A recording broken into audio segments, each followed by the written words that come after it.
The risks out here are much larger than in the West, but the rewards out here are even bigger than the West. You understand what I'm saying? So I don't regret any of those things. I don't regret doing for me what I wanted to do. Let's say even if none of this shit works out, and we all know it's not gonna be like that, but we're doing a hypothetical.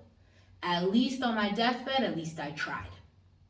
You understand what I'm saying? At least I fucking tried. At least I didn't sit here watching somebody else being like, oh, I wish I could have done that. Oh, I wish I could have made it look like that. Oh, I wish I could have done all that. At least I did it. You get what I mean? As Frankie Sinatra says, at least I did it my way.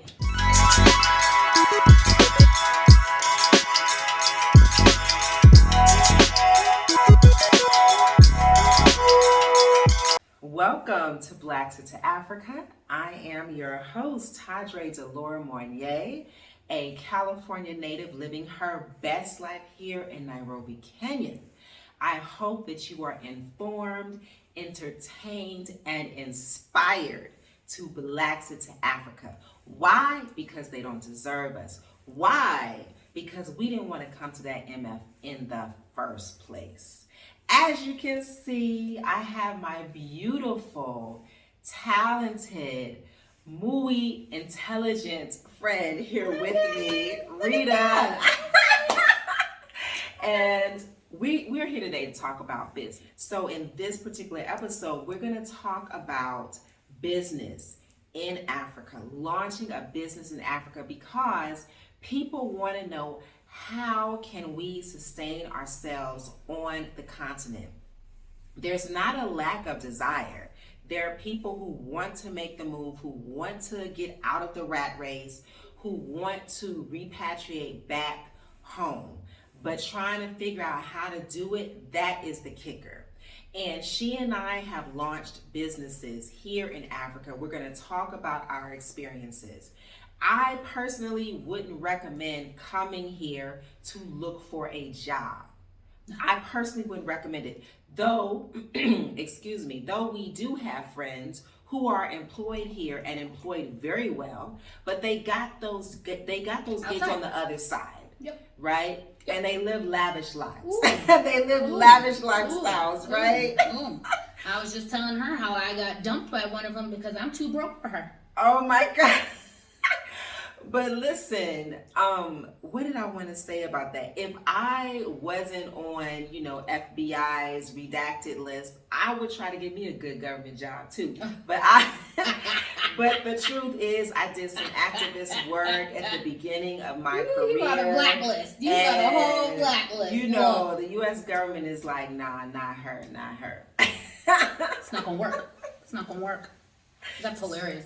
That's hilarious. Yeah, I'll talk about that on another episode. Yeah, I want to hear about this. But we are going to stay on target, right? Yep. And per usual, I have my notes over here.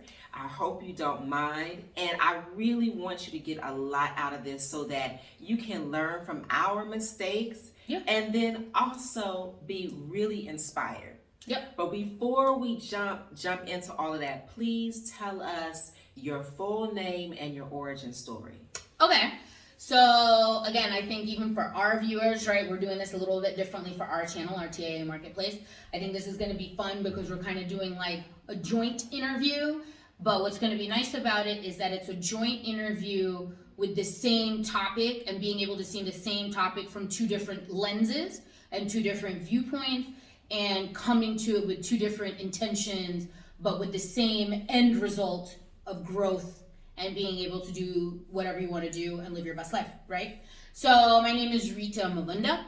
I own Tashana Investment Africa.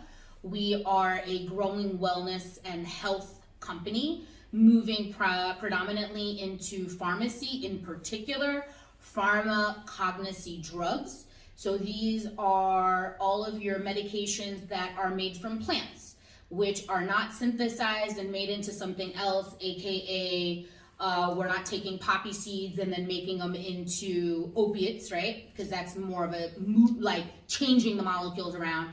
Our products are really taking natural products, herbal products, supplements that have been used for over 3,000 plus years and still has a very, very relevant and needed space, but because traditional pharmaceuticals dismiss those types of medications so as to bump up their end results, right? Making in pharmaceutical companies, for us, we really are going back to the naturals and really being able to find natural solutions for people who have real problems.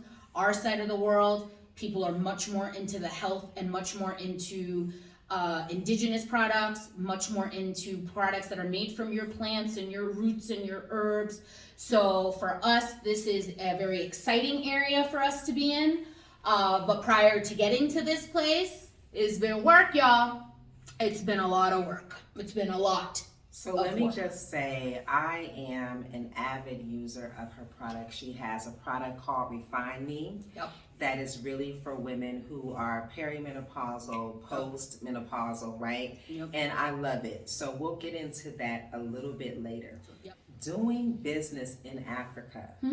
Yes, we're both from the U.S. Rita, your background is a bit different. Your mom is Kenyan, your pops is Congolese, and so you grew up between Florida and Kenya. Is that correct? Yeah. So like, I think when I'm here, I think what happens is that obviously my American accent is strong. So it's always like, oh, you're like from over there. And it's like, you know, all of this is third world built. This is all this is, right? You know what I'm saying? So yeah, I was born in Krakow in Poland.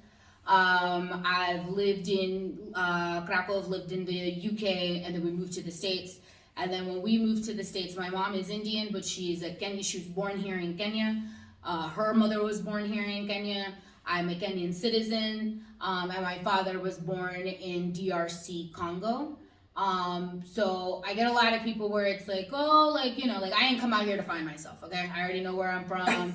I know exactly what villages everybody's from. I didn't come out here on some like, oh, I'm so disconnected from the continent. I've been coming out here for the last 30 plus years, 35 years. So our experiences for how we got here and what we're doing here is a bit different, but I think our ultimate end goal is the same, right? We left the U.S. because it just wasn't it no more, right? Like, at least for me, it wasn't it, and I'm sure, Tajra, you're going to say the same thing. It wasn't it. And we're out here trying to do and make something different, right? Like, you got one life in this life. And it's yours. You got one life in this life, and it is up to you to do what you must for your life. And remember, when you're on your deathbed, you don't think about all the shit that you did, you think about all the shit you ain't do. That's right. You know what I mean? And for me, I'm not, I like my list of regrets to be very low. I probably can count on one hand the number of regrets I really have in my life. And I prefer it like that. I'm not really looking to live an ordinary life. I want to do something incredible and amazing. I want to create something that's amazing. And so we're out here doing the work. And it's not easy. You know, I mean, we look nice and shimmery and shiny, duh, but this shit is work. It's work. Oh my gosh, you said a mouthful. Per usual, you see why she's one of my closest friends here in Kenya. Okay, so let's talk. She talked about the type of business that she has. I want to talk about the type of business that I had. Yeah, that business was kaput. So I started an online retail East African export business last year, 2021. I had a business partner, and the goal in America. In America. Okay. So his name is Garkhan. He believed in me. He really believes in funding women-owned businesses. Okay. And I felt so bad. He got money for me? Hey, Garkhan, you got some cash for me? Sorry. I digress. Bad Go ahead. Because I felt like I let him down. And I don't know if I mentioned this. He's like Liberian American. Okay. And the goal really for me was to make money. I'm not even going to front. The goal was to make money, and the goal was also to shift paradigms. Okay. I think that's where I went wrong, because they say that when you start a business, you should really look at fulfilling a need. And I was not thinking about fulfilling a need beyond shifting people's paradigms about Africa and Africans. Okay. And so what we did is I would buy East African products here that local seamstresses, jewelry designers were producing, and then and local companies as well. And then I would ship them to the U.S., and sell them online, basically they would be shipped from a fulfillment center in the US. Okay. So that How was much were your shipping costs? We gonna get into that, right? Yeah. You gotta look at shipments, like importing and exporting. Girl, we gonna get into There's that. so many market factors that affect us. Girl, when we talk about the shit that we did wrong, I'm gonna get into that.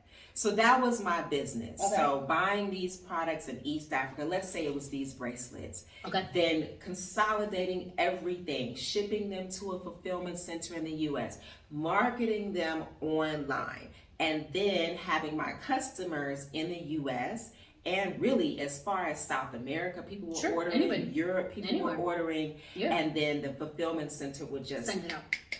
Okay. That, it sounds simple, but like I said, this business, it's kaput. So the first thing that I want us to talk about is the 3 things that you've done right in your business. 3 things I've done right. Being here, okay?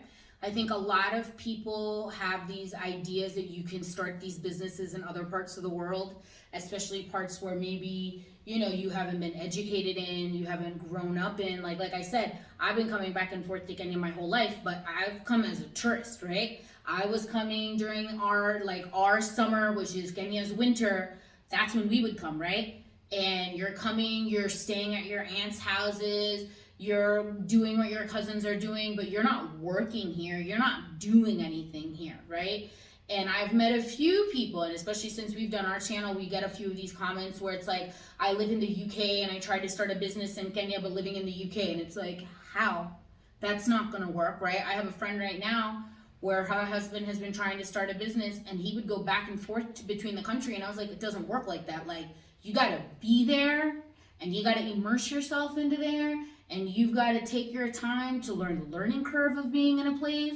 You got to learn the culture. You got to learn the way people speak. You got to learn the way to interact. You can't come over here. I definitely came over here with a super American attitude, even though I've been coming back here my whole life, right? But now you're coming out here to work and make your money and make your cash. That's a different mindset.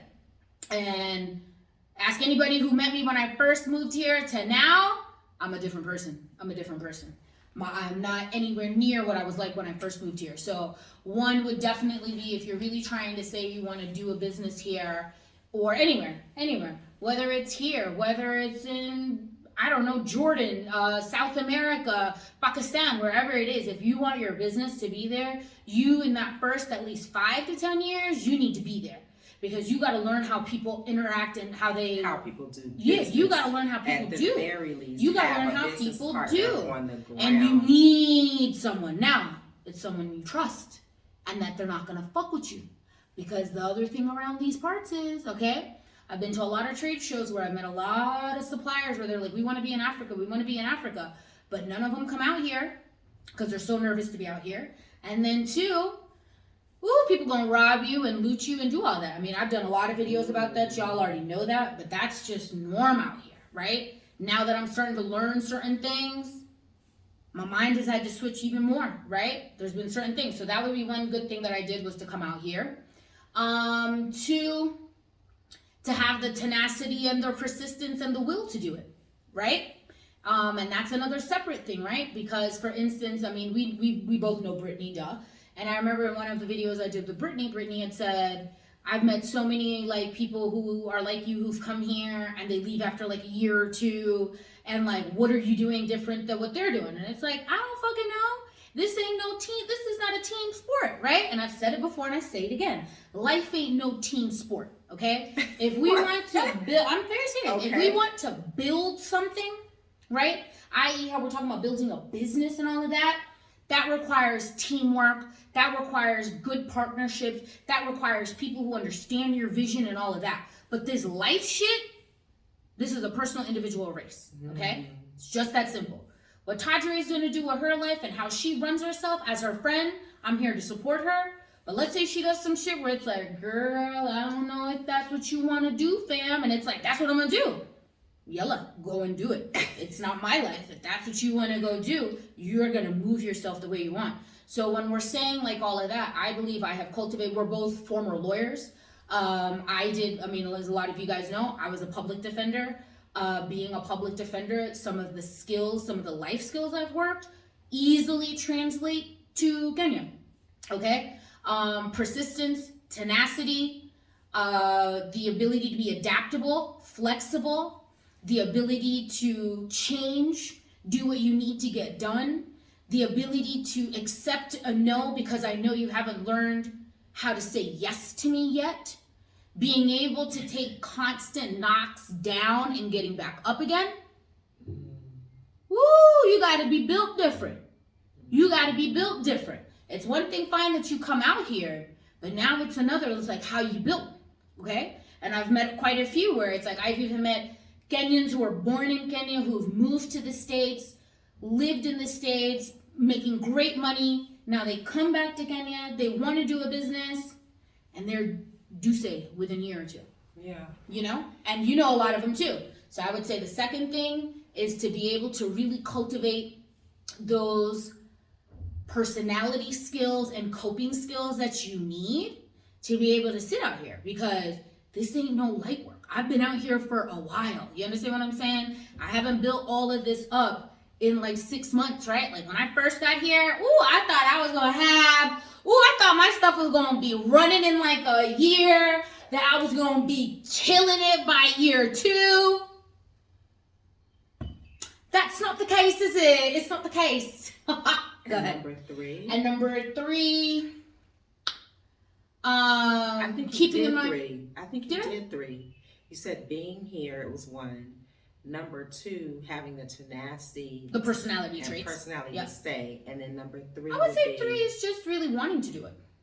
That you want to do this. you want to do this, because why versus would you not have to do it. Yeah, we don't have to do this. We don't have to do this. Well, some people may have to do We ain't it talking in about order to keep the lights on.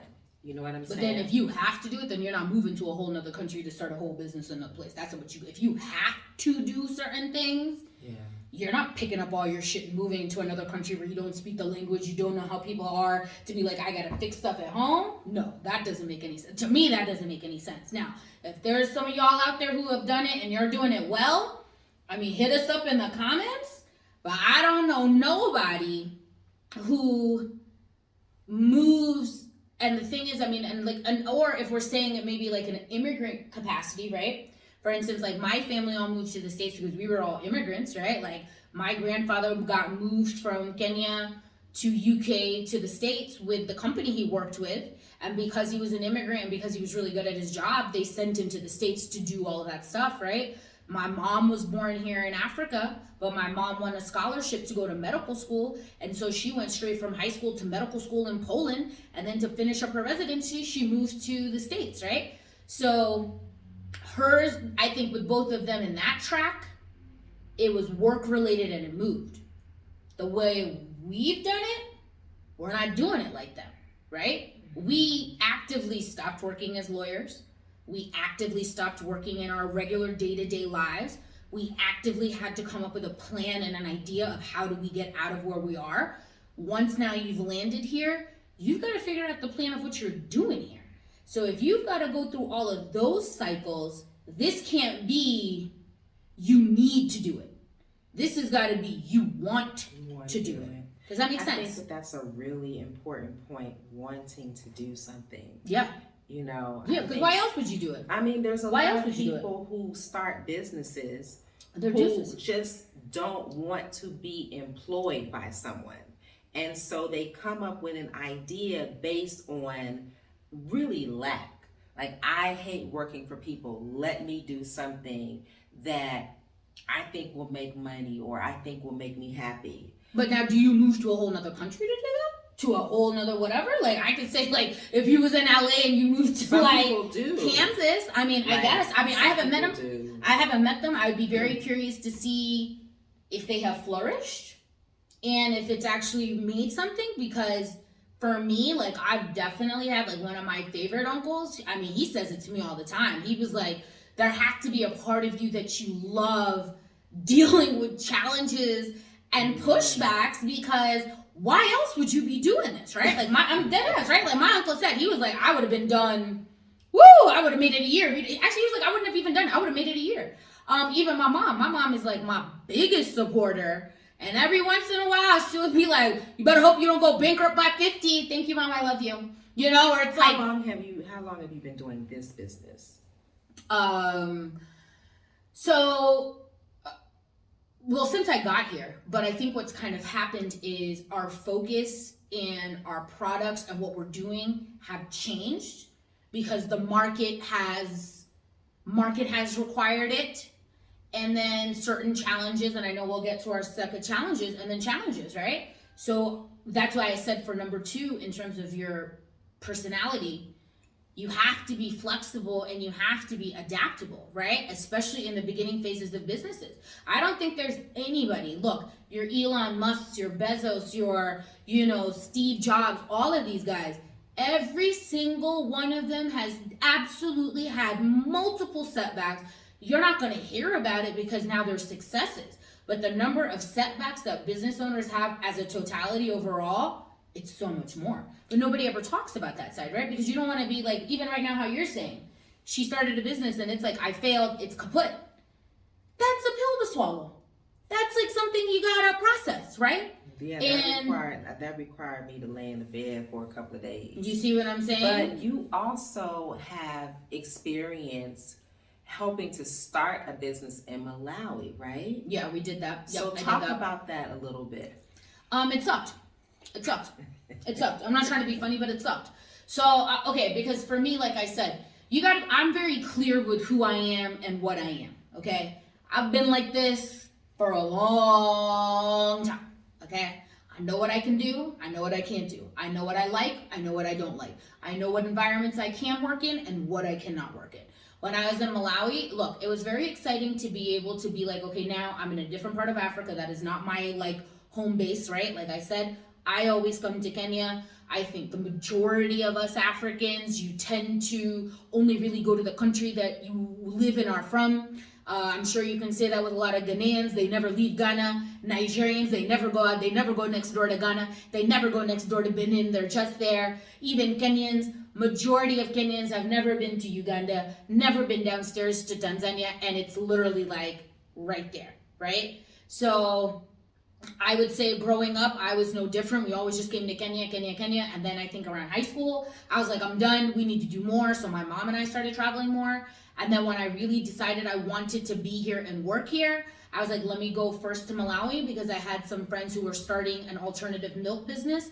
And I wanted to know, what do you have to do? How do you have to do it? They were born and raised in Malawi, so they knew. So we went.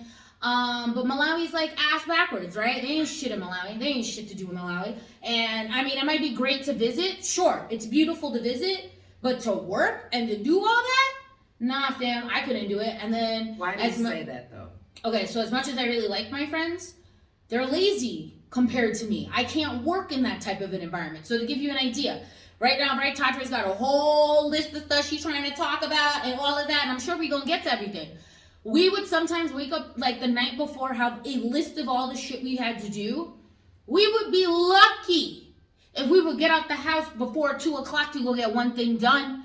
And I mean, it was consistent. There was at one point I said, do y'all always work like this? Or what's up? It's like, no, just be cool, Rita. It's fine. Just go with the flow and da-da-da-da-da. And I'm pretty chill. I'm pretty relaxed. Till I'm not. You understand what I'm saying? And for me, look, I'm a Mahindi. I'm a fucking Indian. Which, Indians, it's like, you better get your work done. What do you mean? What is this idle nonsense? What do you mean you're just hanging out leisurely every day? I made it 4 months, y'all. I made it 4 months. I couldn't do it. I couldn't work with them. They're wonderful people personally. Wonderful people. I still speak to Machaira. She's a real pleasure. But to work with somebody? Is their business still going? No. And as far as the environment in Malawi, you guys were in the capital city? In Lilongwe. Yep. Lilongwe. And Yep. I actually studied Chichewa in college, which I don't even know how to You don't even know nothing, right? Boni Muli Banji. That's all I remember. Bus, that's it. So what was the environment like in Malawi to work? It's lazy. There's no movement. I mean, but let me also preface this. I am now staying with them. I don't have a car. I'm at their mercy. This is not my home country. I don't speak Chichewa. So you're kind of there, and then the way I look, it's like, you're not an African. Why are you? And you know, for me, until I tell them my father's from Congo, these fuckers are like, you ain't an African. It's like, my daddy's from all the way from Congo. And it's like, oh, well then come on over, African. You are an African. You get what I mean? But nah, man, it's too slow. It's too slow. I couldn't do it. And you have to understand, like, I moved from New York. So when I first moved to to Africa, I was coming from New York with a New York state of mind, right? I sent an email. Why haven't you sent this back? It's been like 10 minutes. You ain't run me nothing back. And over there, it's like, but what do you mean? It will take 2 to 3 weeks to sign. Yeah. How can it take 3 weeks to sign something? How can it do that? How can it be like this? So that's what I'm saying. That's why it goes back to number one. You got to be out here. Anyways, continue. Okay, so I would say the 3 things that I did right in my business. Number 1, I had a gorgeous selection. I think you got a great item. You got a great item. You got a great aesthetic. I had a gorgeous selection. I believe that. And the issue I had was people associate African products with cheap. So like, oh, this is cute. Can I get this for $1?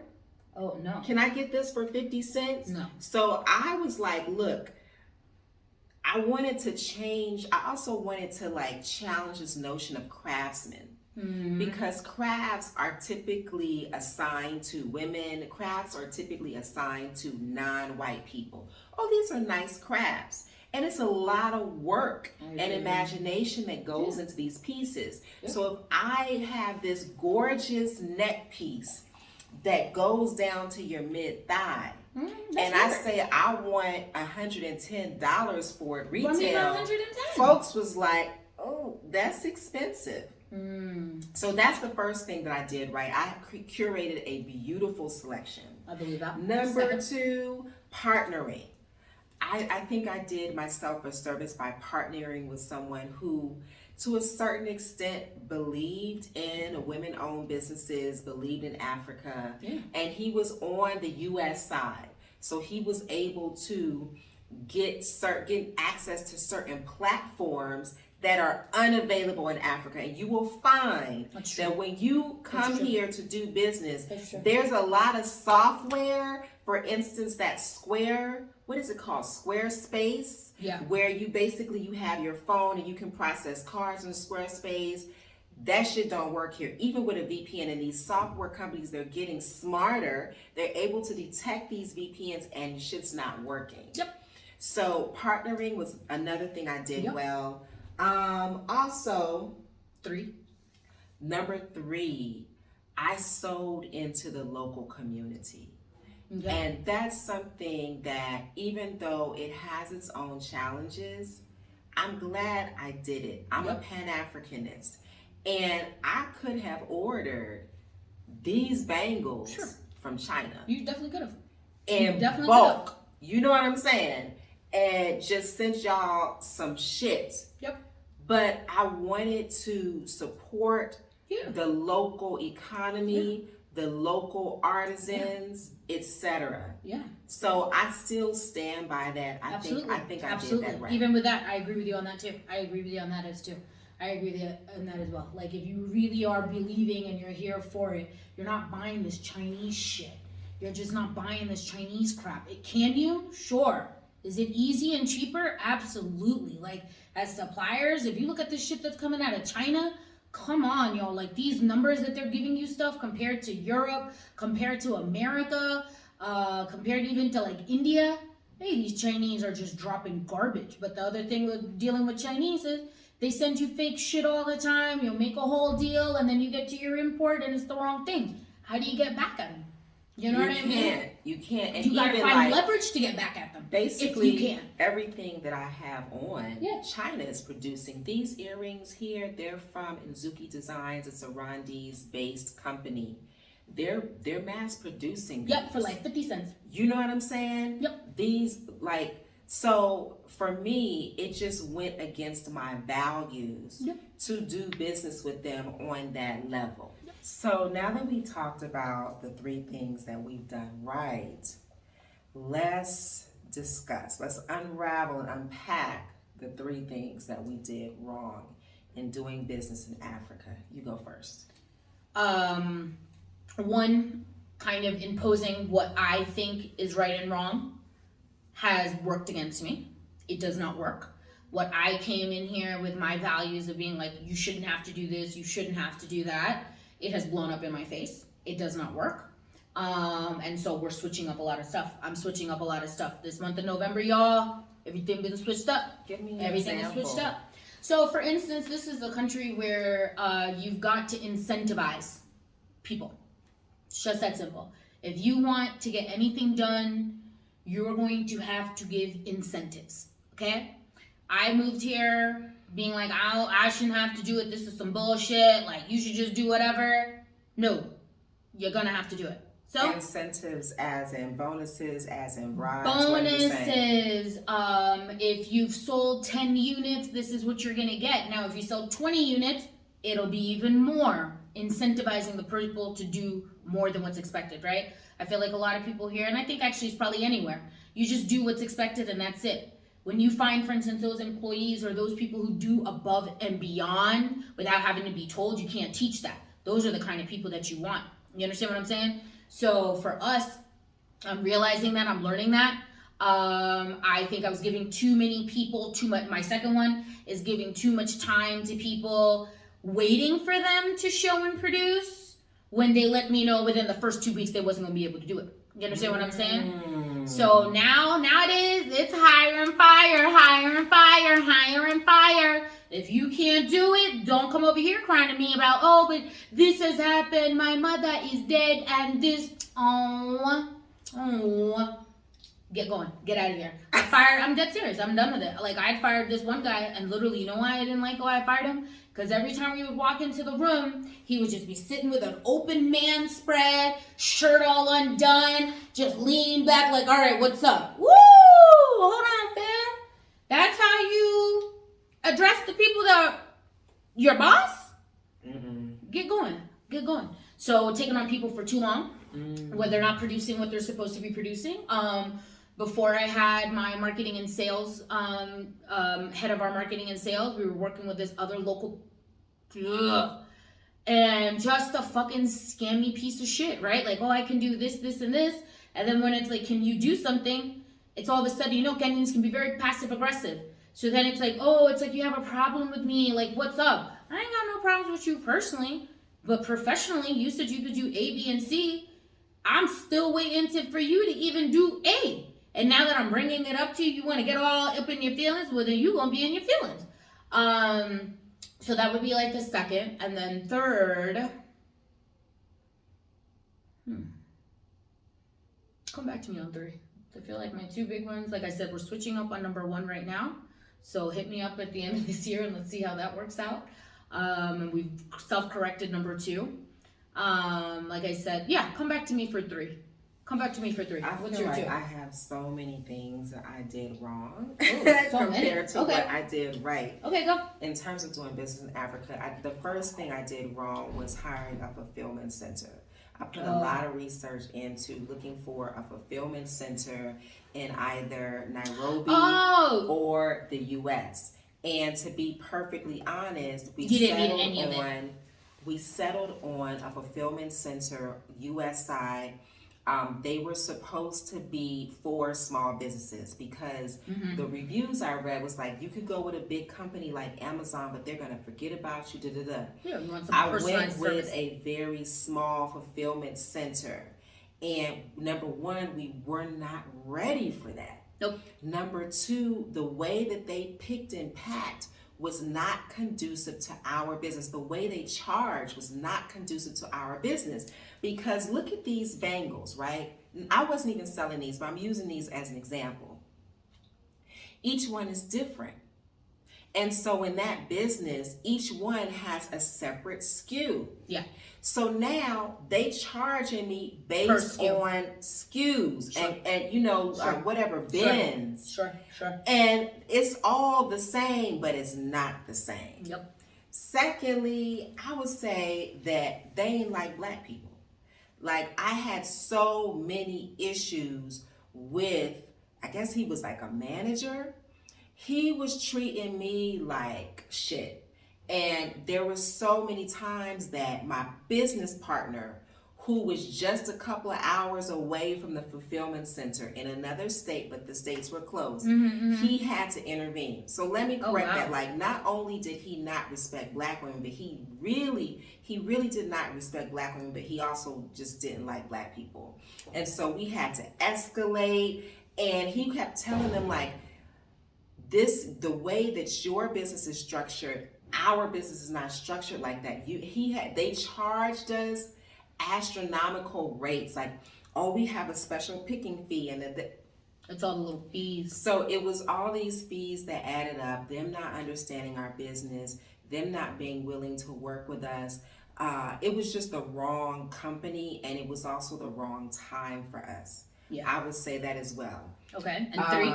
The second one, as far as things I did wrong, underestimating costs, marketing. Oh, girl. Underestimating online marketing. So I had a budget, and my business partner was like, okay, this is your budget. I spent most of that budget on product. Yeah. And I thought that I could, rely on, Instagram, Facebook marketing, as well as my followers to sell this product. And I mean, I couldn't even get family to purchase. Oh, no. You know okay, what I'm glad you're saying this. Hold on. Let me finish. I agree with you. Number 2. Let me finish. Yep. So at the end of the day, I ended up hiring an Indian-based digital marketing firm. It was a whole team of them. Yep. And that's a whole nother story. Oh, God. But the cost, because what I did not realize is that to market online in the States is very expensive. You need to concentrate on a specific city. You can't concentrate on a whole country. You'll be spending tens of thousands of dollars per day. I did not know this. Yep. Please learn from my mistakes. Yep. If I could do it over again, I would have kept the product here. Yep. And send it out when you I need would it. have fulfilled it myself. Yep. And I would have not spent. I would have also, I'm gonna get to this. I would have also marketed to Kenyans, because the cost to market in Uganda, in Kenya, is so low compared to the cost to, let's say, market in Houston. Facts. In Los Angeles. And fortunately, I had I would call him a mentor here who operates a successful business, Kitu Kali. He schooled me on that. And at the end of the day, my business partner was like, what happened to the money? Why is this costing so much? And because I had a brick and mortar retail store in the US, I thought I knew what I was doing. Nope. And online is a whole nother thing. Yep. Was that, which that one was did 3. I get to? Was that 3? What's your 3rd? That was number 2. Okay, and 3? The third one is contracting with a digital marketing firm who was unfamiliar with the culture. Yeah.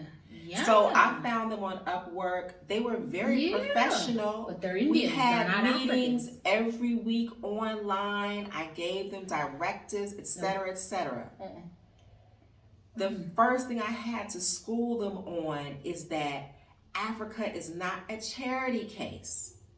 So they came up with this marketing program, like this marketing, what would you call it, campaign, like buy from us and we're gonna give our proceeds to poor people in Africa. And then I was like, wait. No, that's Africa not what I'm does not need charity, and that's not what this is. Nope. Even the language they were using was just like, Africa's poor. Yeah. Africa needs help. Yeah, you guys are a bunch of broke black Africans and y'all need everybody else to help y'all black people out. And it's like, no, that's not true. That's not true. Their aesthetic was very different. Yeah. In terms of what the graphics that they would put together. And this is no shade to them, but it was just like, you can tell. And then I had one dude who was like the supervisor who wanted to chat offline, i.e. he wanted to flirt with me. Then I had another guy in their group who he would talk a good game, but at the end of the day, I was like, what are you doing? What do you do? What do you do? What is your point? What is your purpose? I like this. I like your 3. Cause you know what? I'm gonna piggyback on yours. When you said your 3, I knew there was more. It's just that, sometimes it's like you block out all the bad shit. But yeah, I'm gonna give you that. Marketing. That marketing budget has to be its own budget, and it better be the majority of your fucking budget. It's gotta be the majority. It's really just that simple. We're learning that as well. So I agree with her on that. Yep, that was definitely one of our challenges. I agree with another challenge. This assumption that you think your family and your friends are going to help you. They ain't shit. None of these people are going to do shit for you. None of your friends and none of your family is ever going to help you out at all. Get that shit out of your head. I learned that my first year, and now I don't even fuck with half of my family out here. I don't even deal with half of them, okay? I really don't, because I don't see their point or their purpose. Don't call and keep telling me about all the money you've made and all the shit that you have, and then I'm over here, and it's like, hey, can you guys help me out? And it's like radio silence. I'm good. You can kiss my ass too. So I'm definitely going to give you that, and I'm definitely going to give you the your other one where, oh, look, my list just went up from 3 to like 6. I'm going to give you that other one is spending money on stuff that you think you need and you don't need it at all. I spent money on having these long financials set up with our projections. I ain't even have nothing to project on, but I'm over here spending money to get projections done. Stupid as hell. Spending money, just buying extra stuff because it's like, oh no, you're going to need it. And it's like, you don't need any of that. Like now for us, because we've learned those lessons, absolutely, I've leaned everything out. Everything is leaned out. And I also like this whole thing how you're saying, trying to spread yourself all over. Nah, dead that. Earlier how I just said how we're changing our stuff up. We're changing that up. November, I'm not going all over the city no more. Nope. I'm only handling the 2 areas right now that in the city we're getting really good reception from. Those 2 parts of the city are getting my undivided attention. Because as long as I can get that going by itself, then the others will come. So yes, I definitely agree with you on that. And thank you for bringing that up. See, this is why it's good to have co-conversation. Yeah, she's right. That budget, we need a marketing budget. Ooh, do we need a marketing budget? Yeah. So she's right. Yeah, that's a good one. All right, good. Look, she's right. Okay, now we're going to continue in this vein, and we're going to give a horror story. Yeah. Do you want me to go first? Go first. Okay, I have a couple, but I'm going to do like the one where it's really just like had you laid up in the bed, just mad, just upset. Where are my goons when I need them? Okay, a horror story in doing business in Africa really has to do with the inconsistencies and irregularities in labeling products. So because I had this online marketplace, right? Okay. Their stock and their stock variation and basically the way the software was set up to quantify and describe the products is not how the product was given to me. Give me an example. What does that mean? So, for instance, I got all this product from a pretty major company here in Kenya.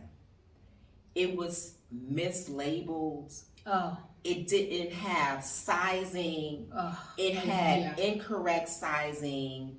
they were shoes, so the pairs weren't matching up, and I had like 24 hours to get everything together to be shipped out to the US, to go out on this ship. And I spent, look, my neighbors, because I keep my drapes open, my neighbors could tell you, I spent the whole freaking day trying to organize this product so that I could then enter it into my system, so that then when it made it to the fulfillment center, they wouldn't charge me an arm and a leg trying to figure out what was what. Yeah. And I was so frustrated. And I really loved the product, but I was just like, this is ridiculous. It leaves a bad taste, yeah. It leaves a bad taste. That was a horror story. Yeah, yeah. But you know what I realized though, Rita? What? The universe was trying to tell me, don't ship nothing. You don't need to ship anything to the US. I should have kept that shit right here. Yep. And you should have just had one or two friends who could hold your stuff for you at their house, and then you would just run them a little something to do it out. You know what I mean? I had an extra room, girl. Yeah. I could have kept the stuff in the extra room. That's what we do. I keep it in the extra room. But my thinking was instead of $50 for every order, because shipping is expensive coming from East Africa. Instead of $50 every time, we just pay a good deal of money to ship in bulk, and that way the shipping costs are minute for the end user. Sure, makes sense. Sure. But that's not, what made sense, that's not how it worked out. Not with the cash flow, not with how much it costs to do all that. No, it doesn't. It just doesn't. It was like a G, I think it was a G at least to send everything. Minimum, every time. Girl, and then it gets there, and then when it gets there, you're not getting it by air freight, you're doing by sea freight. Which means that you are still going to be waiting at least a month or two before it even gets there. Yeah. And then like the shipping company that I use, one thing that I learned the hard way is that there are more companies shipping from the global north to Africa. Very few companies will want to take on the business strategy of shipping from Africa to the global north. They know we want stuff from the global north here. So I found all of these companies that were like, ma'am, we ship to Kenya, but we don't ship from Kenya. Welcome to the world of importation. No, the world of importation, it's like one of the only unregulated like businesses ever. Like even right now, what's happening on the high seas, it's a fucking shit show. That's why all this stuff is costing so much. It's a shit show. And then there's certain countries, they can do whatever they want. China right now, they're building containers just to send to Africa. That's what sets it up. Then you gotta wait for them to fill it up. You gotta wait for your loose, or is it full cargo? If it's loose, you gotta wait till that whole container's filled before they'll send it to you. And that's gonna take its time. And then with everybody opening and closing those containers, your stuff gets damaged. Your stuff gets lost. Your stuff doesn't look how it's supposed to look because so many different custom guys are going in and out of these containers from the different ports that it sits at. No, man, you gotta learn all that. You gotta learn all that.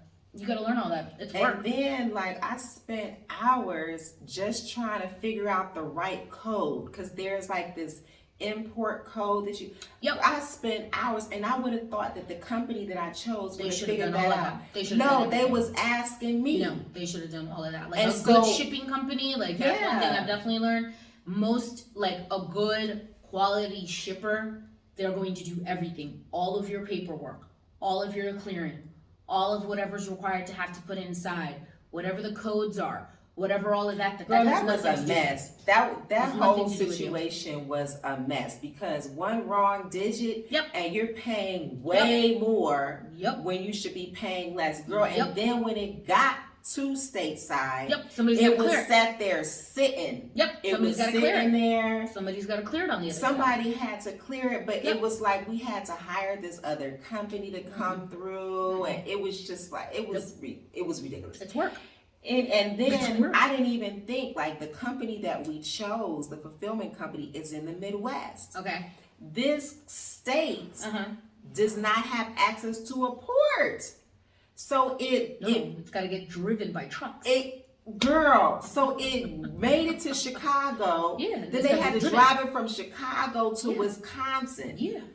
Okay, I'm done with my horror story. Tell us yours. That's hilarious. Yeah. Because the thing is that there's a lot of this stuff that we don't think about, right? Like, as people who are generally consumers, you don't think about how does that product from one end get to the other? All you want is, when I go into the store, it better be in there. Why is it not in there? Now, when you're on the backside of doing importation, exporting, moving product, all of that stuff makes a difference. What route are you taking?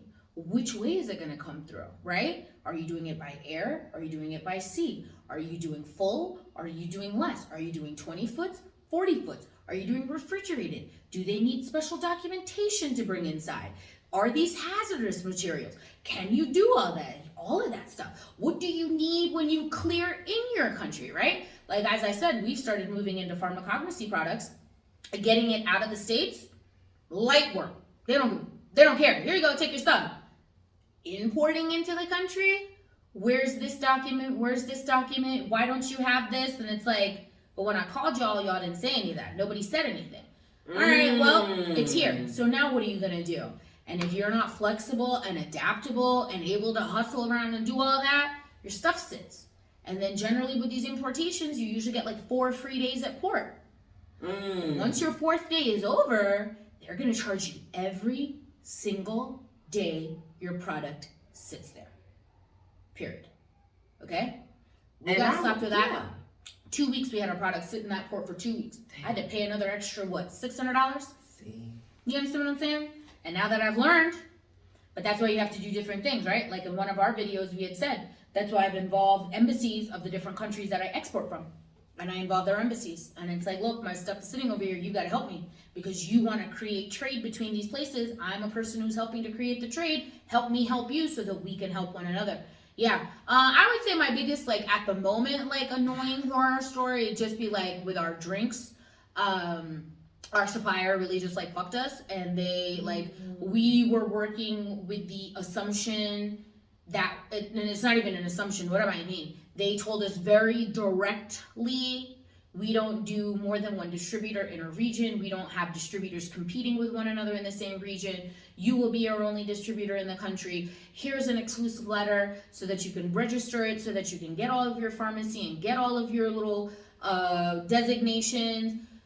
We already talked about the marketing. So now imagine for 2 years, 2.5 years, we're spending money on marketing. We're spending money on merchandisers. We're spending money on activations. We're spending money on creating posters and flyers and stickers, taking time to make graphics, your Instagram pages, your Facebook pages. You're putting all this time and all this money. You're going to all of these different guys asking, hey, listen, do you want our product? But we're a small distributor. We're not one of these large, massive guys. So we get pushed around a lot more. And then behind our backs in December, like at the end of December last year, we had a very popular musician really like our product. So we were getting like 40,000 views on our videos. And then January, the supplier was like, all right, look, you're not moving fast enough for us. You're not making any money for us. So we've gone behind your back and we found a bigger distributor that you will never be able to compete with because they're just bigger than you are. And we've given them your product. And it's like, you did what? It's like, yeah. And then they showed us the product that they've given to us. It's literally the exact same product. I mean, it's like, here's a mug with all of these colors, and then theirs would be a mug, but instead of having the blue and the light blue and the dark blue, they would have switched it, and it would be dark blue on top. And they're like, yeah, it's different. And it's like, this is the same exact fucking product. What are you talking about? What are you talking about? And they did that to us in January. And, I mean, it pulled the rug right out from under us, right? This is what we've been doing predominantly, only product we've been doing for 2.5 years. And because you don't like what you're doing, you just renege on the promises that you made to us. They should have released. You get what I mean? Put you on notice. You just go ahead, fuck you, run me my money. What do you mean put me on notice? Fuck you, run me my goddamn money. I invested all this time, money, energy, effort, employees. hiring people to move this product, to educate people in this market. And because it's not moving fast enough for you, you renege on every promise. And the same promises that, remember law, where we relied upon those promises to make capital investments. You go behind my back and you just go find somebody else, and then you tell me in my face, fuck you, what you gonna do? You too small, you can't do nothing. No ways. They're bigger than you anyways. Huh. Do you have any recourse? Oh, we sued them. Okay. I saw the products on the shelves. Finally, a cousin of mine sent me a text and he said, Rita, look at this. And I was like, oh, wow, okay. And another one of my girlfriends hits me up. She said, Rita, I've seen them here. So then I went and did a little circuit and I saw them in 2 other places. And I was like, wow, look at that. Look at that.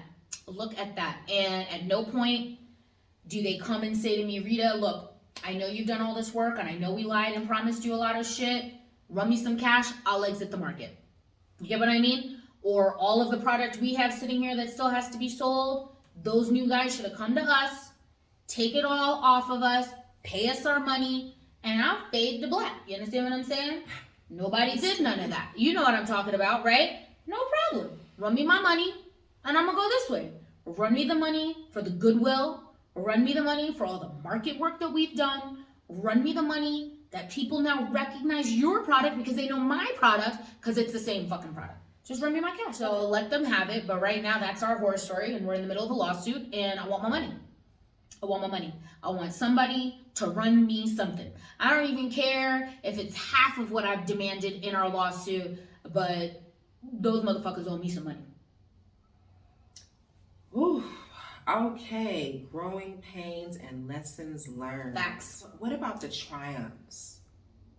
There are some wins. Yeah. Let's talk about our wins. Yeah, it's true. So I'll start. I'll start. So at the end of the day, what worked out for me is that all of my product that I got from Uganda did not make it to Kenya in time, right? So my producers were late.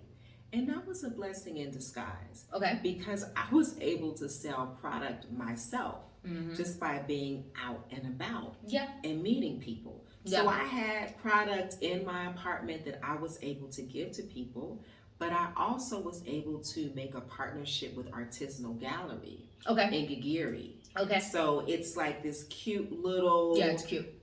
Retail as well as restaurant space. And it's a bunch of different retailers, a bunch of different restaurants, and Artisanal Gallery has a collection of designers from throughout Africa. Nice. So I was able to create a partnership with them, and now we have our Ugandan products at Artisanal Gallery. Exciting. At a, for a nominal fee. That's exciting. So I feel like that's a win, and I also feel like I learned a lot. Because I thought that by me having a brick and mortar store in DC, and also by me working for a couple of startups, particularly one retail startup, that I knew what this was about. And the reason why I chose this fulfillment company in the middle of America is because one company I worked for, we had a fulfillment center on the coast. We also had two on the coast. And we figured out that it took too long to get the product to the rest of the country. So when we opened up a fulfillment center in the middle of the country, we were green, like we were in the good with this company that I work for. So I was like, I'm gonna avoid all of this coastal stuff. I'm just gonna be right smack in the middle, be able to reach all my customers in a few days. And it backfired. Anyway, the triumph is that things did not work out the way I planned. However, I learned a lot. I'm able to share with you so you don't have to make the same mistakes. And, I'm able to have this partnership here in Kenya. Which is exciting. I'm selling to Kenyans. And I'm also selling to tourists through this retail store. I like that. That's a good triumph. I would say ours would be, and I was actually really talking about it yesterday, on Saturday in particular. I think again, I'm just gonna say recent ones, but the most recent one I think for us, which has been very exciting, is the ability that we were able to create a full new line of products, find a quality supplier, have it look visually exactly how we wanted it to, actually having it recognized by the Poisons Board and onto the Poisons Board ASAP, and now being able to have 2 pharmacies that keep our products and the doctors in the area, and we were able to do that in about 6 to 7 months. That's good, Rita. Because our newer product, it's better. We're solving an issue in the market. We're doing something that people need, which goes back to the first thing you had said. And it is very fulfilling to hear people, even yourself, coming back and being like, yo, this stuff works. This was the problem I was having. There was no solution in the market. Your product is the solution for my problem. I'm sold. You know how exciting that is? No, it's actually better Very than exciting. that because Very exciting. there are solutions on the market, but if you're somebody who believes in holistic living, Sure. they weren't desirable Right. solutions. Makes sense. Okay, so now I feel like we've talked about challenges the whole Yeah. time, but the reality is that no matter where you are in the world, business is not easy. It's not for the faint of heart, particularly if you're in an emerging market, right? So I just want to share 3 of my challenges, specifically doing business in Africa. Number 1, getting consistent prices from vendors. Yeah. So for very established businesses, They give it to you. they were able to boom, boom, boom. Yeah. This is how much we're going to charge for this, this, and this. Yep. But when you are going to a marketplace with artisans, and let's say they're making baskets or bracelets, for whatever reason, this one is going to cost more than this one.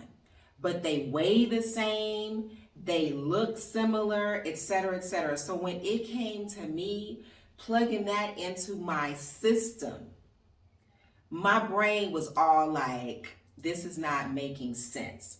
How come I have to charge somebody $10 for this because I paid $5, and then for this, Yep. I have to charge you $12. Yep. What's the justification? So then I had to like average everything out numerically. That was a lot for me. It is a lot. It is a lot. Because the thing is that to make this easier, you need systems. You can't have to once you create a system, have to keep going back to rechanging it, because every time you take 2 steps forward, you're taking like 5 steps back. It's obnoxious, right? Once you get the systems in place, systems carry it out so that you can now go do other stuff. But with these local artisans, but that's they also the coming problem up with shit off. They coming up with prices off the top of the dome. But you're also going up with your American accent. Yes, you are this American person. Pay for it. You're gonna pay for it. It's like, but last time you said this was $8. Why is it $10? They don't remember. No, they just heard your accent. They literally hear your accent. That's all that is. That's why one of the key things is to have somebody here who's local that you can have the face, that you can send them out to go do stuff, right? I'll give you an example. We were doing our pharmaceutical meeting in Pika.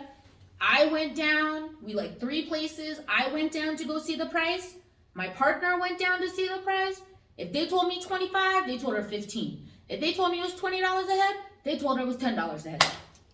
Point blank, period. You gotta pay for it. And then, at the end of our meeting, when we got there, we thought we were gonna have 15 people. 7 people came. They made food for 15 people, even though they knew there was only 7. And then at the end, they were like, oh, you have to pay me for the whole 15. Y'all got me, I'm not doing any of that. You should have fucking thought about that. And it was like, well, what are you gonna do? They tried to shut the door on me. I said, you could do whatever you wanna go do. This is what I'm paying you. Oh my God. And I'm going outside, and you could do whatever you wanna go do. If you wanna go call the police, go call the police. If you don't like it, go call the owner and have the owner call me. But for me, on today, and also keep in mind, lady, you tried to upcharge me 50% more than what you charged her anyways. So guess what? You're gonna take the L. You guys can deal with it internally. And if you don't like it, don't like it. Oh my God. I would say the other challenge I had in my particular business in dealing with artisans is that they had no admin processes in place. And that pretty much goes without saying. You're going to an outdoor market or wherever it is and people are making things by hand. But how that plays out practically is I really just want to get in and get out. You know what I'm saying? There's no such thing as getting in and get out. And then now that we've negotiated the price, I need a receipt. You know what I'm saying? I need a receipt for my books. I need a receipt for my business partner. Yeah. These people are like asking somebody for a piece of paper, writing stuff down by hand. They don't remember what they told you. They don't know why this one costs more than that one because they just came up with it off the dome. I'm telling you, that's why when people hit me up and they say, hey, it's festival season in the US and I want to sell these earrings, for example, in Philly. Can you go to your marketplace and get these things for me? How much will you charge? I charge people $200. I'm telling you, the first time I did it, I was like, oh, $50, it'll be easy for me.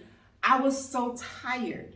First of all, I go to more than one marketplace. Then I got to deal with these people who just don't have a business mindset. Well, the thing is, it's different. It's like different. Right? It's a hand-to-mouth existence. Well, that's what it is in Africa. That's the thing with Africa, right? And nobody likes to hear these things, right? And nobody wants to, like, I know I say a lot of unpopular things. I know in our expat group I be saying some unpopular things, and people get into their feelings, and it's like you can live in your feeling, or you can deal with the grim reality of what the fuck it is, and it is what it is, and you have got to manage yourself within that construct.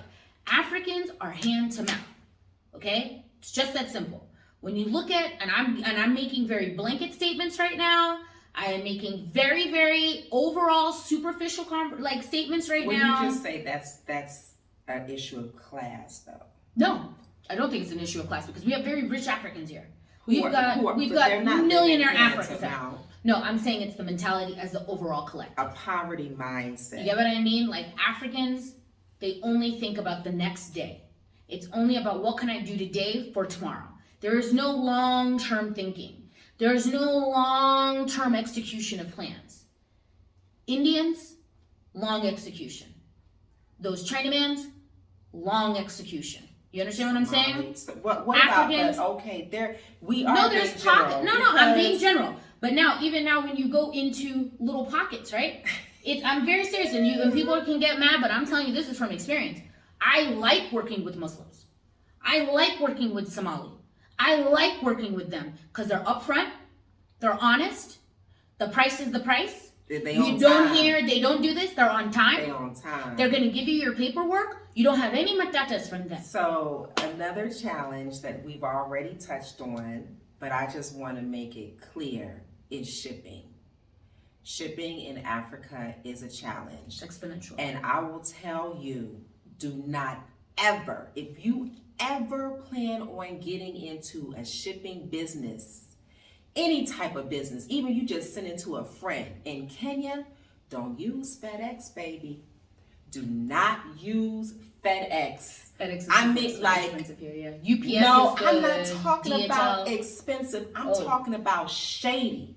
Because what FedEx does is it subcontracts to a Kenyan organization. But that's what they all do. UPS is subcontracting. But whoever they subcontracted with here in Kenya, they can kiss my whole ass. And I know I mean that. I have reached out to FedEx and I have told them, I'm like, look, whoever you're subcontracting with here, they are making y'all look bad. Yeah, they don't care. So FedEx, and it's the most expensive. FedEx here is really not expensive. only is it expensive, but the service. I've had somebody I've had things shipped to me on personally. Yeah. They get it. They immediately hit you with a bill. Yep. This is how much you owe. They text you. They real sophisticated with the texting now and the notifications. Yep. You pay it. Yep.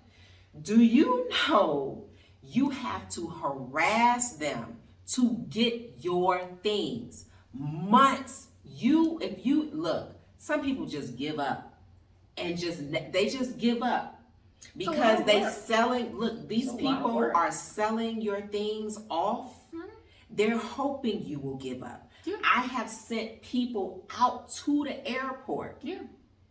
And one of my boater riders went out there. He was like, I had to get ugly. Yeah. I've talked to people and they're just like, I went there, I had to cuss people out, and I wasn't the only person doing the cussing. So never do FedEx. But aside from that, we've already discussed, if you're shipping anything from Africa to the global north, let's just say from this region, East Africa, to the global north, okay? Anything that's 2 kgs and under is gonna be $40 off top. It don't matter if it's these 3 bracelets, if it's a shirt, a pair of shoes. And then it just goes up exponentially. And I will also say, if you're planning on going into any type of export-import business, again, know that there are plenty of countries that are companies that ship from the global north to Africa. Very few will take on the responsibility of shipping from Africa to the global north. I just found that to be a problem. Well, it's also depending on our business. Like, our businesses are different. You're doing arts and crafts, right? That's a different business. No, I'm doing jewelry, accessories, shoes, jewelry, clothing. accessories, right? But these are all, when you're looking at what your margins and like how you're saying, right? For you to source your products, you're going to Kijiji markets. You understand what I'm saying? Going to Kijiji markets is very different than sourcing, for instance, how we do, where we're sourcing from guys who've been in the business for 60 years. There's a very big difference with what we deal with on a regular basis, right? When you're going to a Kijiji market, where every day it's a new market, there's what new, Kijiji small local. Yeah, like local, right? Like Small, it's just like that local stuff, right? Okay. Where it's just everybody in that area, that's where they go, right? And for you, you're sourcing from mamas who are doing everything by hand. Maybe she has her little kiosk. This lady has her own little kiosk. Yeah. This lady has her own kiosk, where now everybody's doing very cottage industry. Very all right? much, yes, That's what yes. cottage industry is, right? Yeah. Cottage industry is, we're doing these small handcraft, handmade thing, but you're not making anything in bulk. You're not making anything on commercial level. When you get to commercial level, when you get to that, the shit changes. You will have minimum order quantities. You will know exactly what your price point is going to be every single time you go. You're not going to have the same issue as you're saying. Yesterday I came to you, you told me 800. Now I'm here 2 weeks, you're telling me 1,200. Now I'm going back, what the hell is this? You can't make a business when somebody is doing like that. If I tell you I need 20 of these. No, so it's a very There's different. no way. They're not it's going to very be able to different. make 20 just like this. No, you so can't. those are my That's challenges. what I'm saying. So what for were you, your challenges? That's what I'm saying. So for you, when you're having, like, you're gonna always have those challenges with anybody where it's all individual. And then also keep in market, here, you go to some of these small markets, hey, there's one lady who's making the bracelets, and then there's another 15 who are doing the exact same thing. No difference in quality, no difference in look. Everybody's just copy and pasting, and everybody needs to make their 200 bob for the day so they can feed their kids for the night, and then they'll do it again tomorrow. I just want to be clear that I was not going to people who were cutting and pasting. I was going to people who had a different artistic sensibility. But the challenges are still there, right? Yeah, you're still gonna deal with it. So You're still gonna these be are dealing my with it. challenges in my online business. Yeah. What would you say are your challenges? I mean, I feel like that's all we've been talking That's about. all you've been talking about? Okay. Like, we've had a few, like, here and there, but, like, there's gonna be certain different things, right? Like, you're not regulated. I'm regulated. You understand what I'm saying? You don't have to go, like, right now, you could do a whole online business. You don't have to have no local KRA pins. You don't have to have no local licenses. You don't need to go to city council to go and ask. You don't have to do any of that. Me, I have to. We're getting to the end of the year. I've got to renew every single product, everything paper, every single thing. Every year I have to. Wow. If I don't redo my PPB licenses, I can't sell any of my products. You're more than welcome to. You understand what I'm saying? But you are also selling in Kenya, whereas I was not selling in Yeah, you Kenya. see what I'm saying? You My were selling it outside. demographic Yeah. was the U.S., which Yeah. was a mistake. And then also, right, the purchasing power of our respective customer bases, right? A U.S. customer is going to be able to afford a lot more than a local customer is going to be able to afford, right? These same earrings that you got on your ears right now, here you probably sell them for $5. In the States, depending on where you are, you could sell them for $65, $70. More, $65 Done. more. And there's gonna be some beautiful black queen who'll be like, where my green? I need my Kelly green, whatever. And here, you tell one of these girls to pay $6.5 for this. Ah, good luck. Me, I'm going over here. I'm gonna go and get that mama to go and make it for me for 500 bob. So there's a lot of these little small things, right? Where, you know, I mean, I don't know. I just kind of feel like we've been talking about challenges all the time. But I'm glad that you're talking about the differences, because we do have very different businesses, which is also why I think this conversation is very pertinent. Yeah, because I think that what's going to happen is that whoever's listening to this, you also have to figure out, like, what is your business? So some of our challenges, it's that, right? Paying for these licenses, having it done on time, making sure that they give it to you, right? Like, I remember when I first started, when I got my business licenses, I had gone there and, you know, being very clear, I need photocopies of everything. Don't tell me you can't do it. I'll wait. Walk down the street and go get go do the copy. So I remember I had gone to one place and she was like, oh, okay, you're good. I said, run me the copy. She's like, what? I said, go get me a copy. She's like, oh, it's not working. Me, I can wait. Go down next door. You can go down next door. There's a cyber. Go and get me a copy. So she comes back. She all begrudgingly, and the freaking thing was right behind her. So she goes, gives me all my copies. Fine. Go about my business. Go back like a month later to follow up on it. And the same freaking lady looks at me and she said, oh, we don't have your stuff. I said, yeah, you do. She's like, no, I can't find it. Boop, look at this copy. Yikes. If I got this, that means you got it. Oh my God. gosh. And she was like, what? If I have this, that means you have it too. So go do what I've asked you to go do. You gotta do it.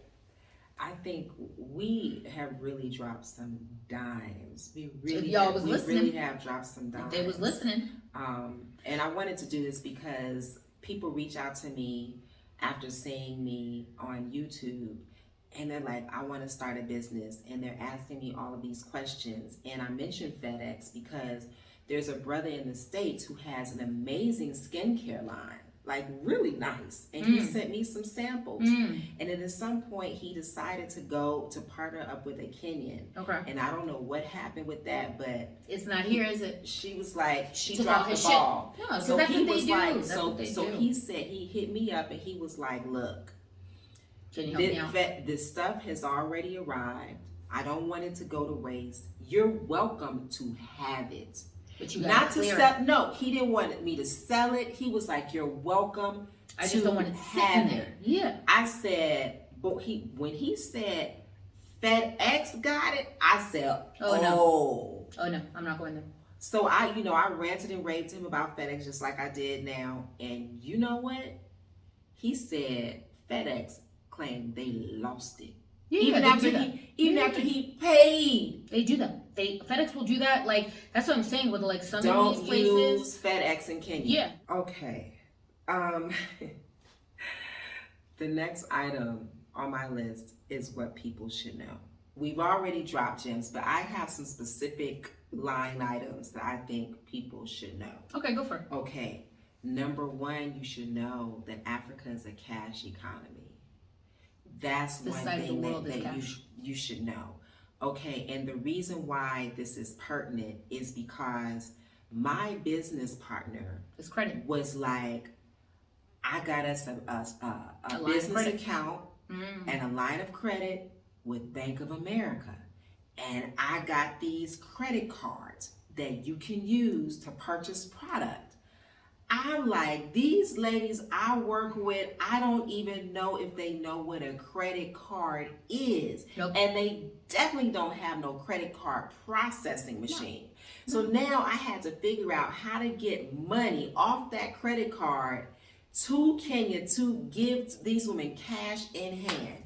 That is a process and it's expensive. Yep. Okay. I think that's a real one though. Being in in the States where we grow up on credit. and everything we do is credit. Everything we just run it on a card. And these parts of the world, there ain't no credit. No. And for you to get credit terms with somebody, either you're a massive business with a lot of collateral, or you've got a really good relationship with them that they trust you, that they'll give it to you on credit. But even that, it's after you've done a few lines of business. So yeah, that's a real one. That's a good one. Okay, next. That's true. Okay, as we've discussed, doing business in Africa is not straightforward. I'm a very I'm an artsy boho type of girl, but our law training really trained us how to be analytical thinkers. So I am a linear thinker. I'm a dreamer, but I'm a linear thinker. So I'm like, I'm going to write this business plan and I'm going to execute it. And it just don't work like that. Nope, you better be flexible. You better be flexible. Like, oh, that didn't work. Oh God, wait, let me try this. Nah, you got to be. If you try to just stick to what you thought you was gonna come out here and do, it's never gonna work. Like what we started out first as private label wine manufacturers. You know what I mean? I had a whole trademark war with a whole other company. I had to dish out thousands of euros to fight a trademark war in Portugal. And now look at where we at, selling supplements for menopause and all of that. And andropause. You get what I'm saying? Like menopause and andropause. You've got to be flexible AF out here for sure. The other thing I will say that people should know, I don't know what's happening outside of the United States and Europe and South America, etc. But American banks are not set up for doing business in Africa at all. Like, even especially if you're going to a big institution. We were banking with Bank of America. Every time I tried to use that card in Africa, block. I had to call, and we on different times, right? I had to call. I had to wait for somebody in the U.S. to wake up, to take my call, to tell them, hey, this is my business. This is what I'm trying to do. Like, it don't matter how many notes they put in my file. Cut off fraud. It was still ridiculous. So lastly, what I would like to leave you with are recommendations for doing business in Africa. Okay. Number one, do your research. That goes without saying. But I'm just saying, I worked for an Australian company in the U.S. They opened up a slew. They probably have over 100 stores in the U.S., right? Of selling athleisure wear. But when I tell you they didn't do no research, they didn't do no research. They just had capital. They had capital and they had labor. Okay, so do your research. Cash is everything. Wu-Tang said it. Cash rules everything around me. Okay? That wasn't no what, you know what I mean? Like, cash is king. Cash is king anywhere in the world. Anywhere in the world. You got the cash, you king. It's just that simple. Fuck your credit. So what, you got a big old house? What's that mortgage note on that house? Oh, you got a nice brand new Beamer. What's your monthly payments on that lease? You get what I'm saying? Out here, it's like, once you've paid for everything, your shit's paid. You don't own mortgages on houses out here. People have a mortgage out here for like a year or two. If you don't have the money stacked up front to buy your house, you're not getting that house. Period, end of story. Fuck your little, I'm gonna go to the bank and go get a 30-year mortgage. Ain't nobody in these parts of the world gonna wait no 30 years for you to pay them back. Never. These cars, every one of these cars bought outright. Anything out here, you don't live on credit out here. Cash is king. Trust me. The other recommendation, I think we already touched on this too, is if you're not here, make sure you have somebody on the ground who can do your bidding for you. Absolutely. Somebody that you trust. Somebody that you trust, right? Someone who has ethics. Someone who understands how business is done in the global north, or how you expect business to be done. I think it's how you expect. Forget what global north is. It's how you expect your work to be done. And that they can execute it without micromanaging them, having to be on them. If they tell you A is done. If this is B, B is done. When you have to go back to micromanage all of that shit, that's not the person that you need. It's just that simple. What she said. It's just that simple. Okay, and What? we already touched on it. Never, ever, ever, ever ship anything with FedEx. That's all I'm saying. That's She it. hates FedEx. Look, She hates FedEx. Fuck FedEx. FedEx, y'all need a new subcontractor in Kenya. That's all I'm saying. I agree So with you. those are my recommendations. Do you I would want to think, add? I would actually, I kind of feel like I like that. Yeah, like I think definitely the key is being able to find people for your business who share your vision. They understand the vision. They understand that success is not overnight. They understand that this is going to take some time, and being consistent. Consistency is key for everything. I have to be honest though, before I even launched this business, my spiritual advisor was like, basically, this ain't for you. She was like, you're meant to do more than having an online store. But it was something that I thought that I knew. Like, I thought I knew. But isn't that the retail. beauty? Isn't that the beauty of growth? Is all the shit that you think that you know in the bigger schemes you just don't know, right? And isn't that also kind of like what this whole thing is? Like, I feel like I've been very, like, I already know I don't know everything. Now, if y'all would have hit me up in my 20s, I knew fucking everything. I knew everything. You couldn't say nothing to me. And then you have all these big life challenges, and all of a sudden you're like, all right, let me really dig into this growth. No, you don't know shit. You don't know anything. One thing I know is I don't need to know everything.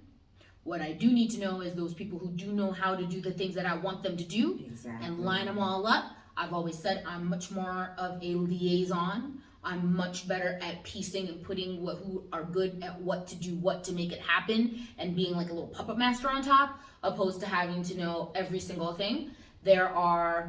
My mom has always told me this from the very beginning. You don't have to be an expert in everything in your business. You have to know what everybody's doing, but you hire the experts for those different things. You know it, but that's not what your main business is. Exactly. That's been very, very helpful to me. I don't delude myself into thinking I know everything. And I also believe in collaboration, right? And being able to, if you've created your team and your team is really there with the vision and everything that you got, then they have to have real input in what you're doing. Because just because you're the one who has maybe the money, who's doing it or whatever, you don't know everything. Right. And it's very, very self-absorbed and presumptuous to assume that you do. And I think it's like where you go wrong. For me, I don't mind asking questions. I have no problems looking dumb. I got no problems with somebody being like, oh, she's stupid over here. I'm not here. Just give me the answers that I need. And then I'll go about and go do whatever I need to go get done. It's just that simple. So I would agree with that one too. Yep. Another one? That's it. Like, that's right. That's it. I'm done. But you know what? Again, my spiritual advisor was like, you're meant to do more. And I feel like BLAXIT to Africa is the more. I feel like that is my calling. And if that's what it is, then you dig deep. Because what did we talk about from the beginning? You only got one life in this life. You understand what I'm saying? And who knows? Maybe after you move on to that, maybe you will open up another online store. But now because you've learned all the different challenges, it's going to look different. And because now that you've learned some of those lessons, you would not be going back into it doing the same dumb shit that wasn't working. And so it could look very different, right? Instead of being all over, maybe you're going to be in a small area, right? The same thing we just talked about. October, I realized we're doing things differently. Month of November, I'm concentrating on those who love me. I'm going to love you back. I'm not going all over the place and making myself nuts. For what? It doesn't serve my time. You understand what I'm saying? So who's to say? Who's to say that maybe your next online business, it looks different? Maybe there's more consulting. Maybe there's more spiritual advising. Maybe there's a little different aspects that maybe you didn't think about. Or maybe it's creating fashion and all of that stuff for the aura that that person brings to you when you're consulting with them. You get what I'm saying? Because everybody gives off different energy. Like, I know what my energy gives off. I'm not really boho and, wafy and, oh my God. She doesn't present as that, but she really is that. When you go up in her house, she got crystals, honey. I do. Exactly. That's true. But you know what I'm saying. It's like, you never know how it's going to look, right? Like I said, I've been coming to this country since a kid. If you would have told me when I was 35 I was going to move to Kenya, I was like, fuck off. Who's going to Kenya to do what? Now at this age, if you said to me, Rita, you got to move back to New York, it's like, no, I'm not going back over there. I'm not going over there. I'm not going. Unless And I've already told everybody, if you ever hear about Rita Mavunda back in the States, living in the States, I'm a rich fucking bitch. You hear me? Like, yuck, rich. It's gonna take two people for you to get to me. It's just that simple. Otherwise, I'd rather be broke out here than broke in the States. I'll tell you that. Look, at least out here you could be broke on $500 a month and you'd be all right till you figure some shit out. You'd be all right. You know what I'm saying? You know, my dad said that to me when I was living in Zanzibar and I had ran out of money. Yep. My dad was like, I don't understand why you moved to another country to be poor. And I was like, well, I'm not poor. You know what I'm saying? But the reality is, my cottage was literally, I could see the ocean. Girl. I could see the ocean. I had fresh food. Now, I wasn't able to move around the world. No. I had vision. No. But I still had a higher standard of living. Oh, absolutely. And I had my peace. Absolutely. But peace, you can't put money on peace. You cannot put money on peace. And moving to Kenya for me was a lifestyle change. Zanzibar saved my life. I feel Uganda just boosted me professionally and also in terms of the connections and friendships I made. And Kenya for me was a lifestyle change, and I feel like it's definitely one of the best decisions I've made. Oh yeah. Let's actually say that as a nice ending note, right? Because look, because it is true. We talk about all the bad shit over and over, and I liked how you were like, let's talk about some of our triumphs.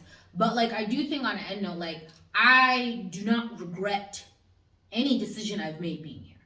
I don't regret any of the way that the certain things have gone down. Like, I didn't go to business school, and so I'm learning business on the streets.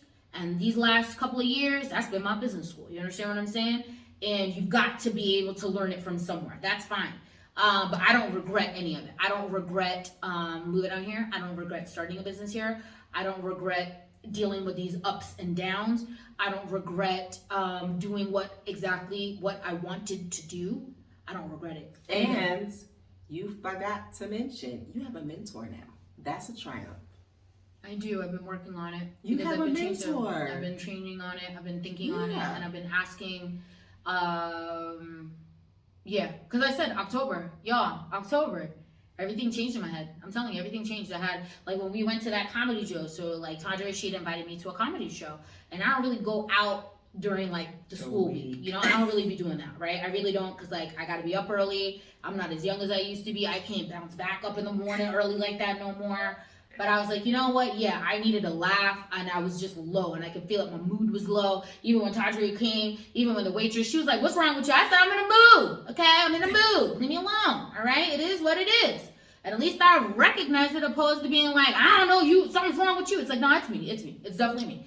And then I remember we were at that comedy show, and I remember there was this one comic.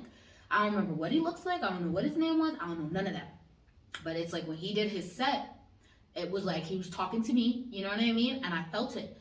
And I was like, and I just felt like in between the comedy and the laugh, it was just saying, you're doing it wrong, Rita, switch this up. If you switch this up, it's going to look a little different, and I think that's what you're looking for. And again, there ain't nobody in business who has not dealt with all this stuff. Every restaurant, let's be honest, right? Majority of restaurants open and close within a year. The majority of businesses close within 5 years. They all say it across the board. You got to be able to be willing to be dead broke for 5 to 8 years. And on that 8th to 10th year, that's when you start seeing that shit, right? They say it out here. The risks out here are much larger than in the West. But the rewards out here are even bigger than the West. You understand what I'm saying? So I don't regret any of those things. I don't regret doing for me what I wanted to do.